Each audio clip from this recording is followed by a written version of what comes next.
Few would argue that the partnership with parents is at the heart of effective early years practice. But how well do we understand the partnership from parents' perspectives? At the European Early Childhood Education Research Association Conference, ECERA, two researchers surprised delegates by their findings on what some parents really think about settings, practitioners, and the EYFS itself. My research is looking at perceptions of parental involvement from the point of view from teachers and from the point of view of parents. And I'm particularly interested in looking at the perceptions of British Asian parents. I've been doing some research into the understanding and perceptions of asylum-seeking mothers, how they manage their partnership with their children's early years education. The practitioners in the nursery where I was working always send books home with the children, and the parents said to me, "Why are you sending these books home? Because we don't speak English, we can't read English, what are we supposed to do with them?" And the practitioners were carrying on sending the books home and feeling that these were not good parents, if you like, because they weren't doing anything with them. Whereas once I talked to the parents, they weren't doing things with the books because they couldn't. They were just ignoring the books and carrying on doing a whole load of other rich things with the children, talking to them in their own language, teaching them English words when they were out shopping and things like that. But because they weren't doing the thing that was seen as good practice, then that was not being recognised by the teachers.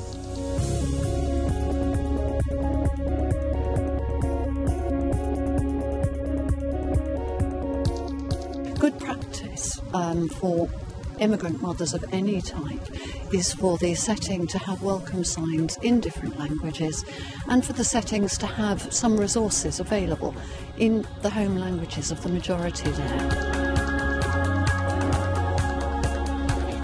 Now, this group of mothers were very upset because they said on the door it said welcome in Persian, but nobody spoke Persian, which meant that their children really suffered. Children were upset, and the mothers said no one could comfort them because they didn't speak Dari or Farsi. And the mothers were also angry, quite jealous and quite angry, because Urdu was spoken in the setting and there were a lot of Urdu resources available. But again, there was nothing that related to the countries of Iran or Afghanistan, nothing at all in Farsi or Dari. So the mothers felt left out. So what should have been an inclusive attitude was actually exclusive for these mothers. I think some of the questions that parents ask can challenge our ways of thinking in terms of national policy, so thinking about things that are quite at the heart of their early years foundation stage. But I think that's not necessarily a bad thing, because I think we need to be able to talk about those things and not just take things for granted as being good for every child in every situation.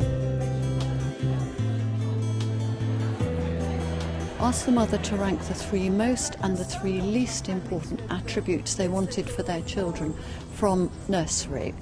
And the most important to them was that the children should have respect for their family and the children should be obedient. The least desired attribute was to make one's own decisions and to be independent-minded.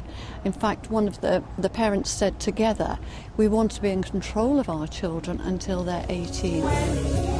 Did you find it useful for that? Do you feel you can Yes, pick up some ideas? I picked up some ideas. I always use some of the kids at home, so he knows what I'm doing. He's doing at school and what I'm doing at home. I think the overarching outcome is that these parents are highly educated. They are adamant about wanting to support their children's education, but their views of partnership are very different. But that doesn't mean to say that they are not partners in the education process.